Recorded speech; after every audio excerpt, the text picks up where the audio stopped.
যখন তুমি নিজের রক্তের মানুষের দ্বারা কষ্ট পাবে, তখন তুমি একবার নবী ইউসুফ আলাইহিস সালামের কথা মনে করো। তিনি কিভাবে নিজের ভাইয়ের দ্বারা প্রতারিত হয়েছিল।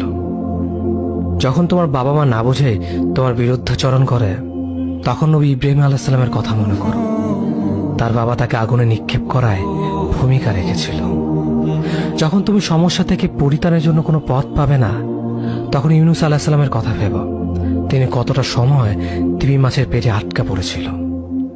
যখন তোমার নামে কেউ মিথ্যা অপবাদ ছড়িয়ে দেবে, তখন মা আয়েশা রাদিয়াল্লাহু আনহার কথা মনে করো। তার নামে পুরো শহর জুড়ে কুৎসা রচনা করা হয়েছিল। যখন তুমি অসুস্থ ব্যথার যন্ত্রণায় কাতরাতে থাকো, তখন নবী আইয়ুব আলাইহিস সালামের কথা ভেবো। তিনি ভয়ঙ্কর এক ভাইরাসজনিত রোগে আক্রান্ত হয়ে তোমার থেকে বেশি কষ্ট পেয়েছিল।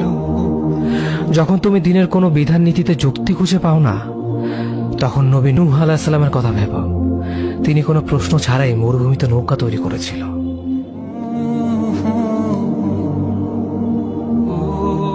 যখন তুমি আত্মীয়স্বজন, পরিবার, বন্ধু বান্ধবের কাছে হাসির পাত্রে পরিণত হও, তখন তুমি শেষ নবী হযরত মুহাম্মদ সাল্লাল্লাহু আলাইহি ওয়াসাল্লামের কথা ভেবো।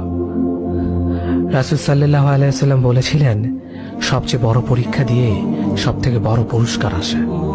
যখন আল্লাহ কাউকে ভালোবাসেন, তখন তাকে পরীক্ষা করেন, এবং যে এই পরীক্ষাগুলো মেনে নেয়, সে আল্লাহর সন্তুষ্টি অর্জন করে।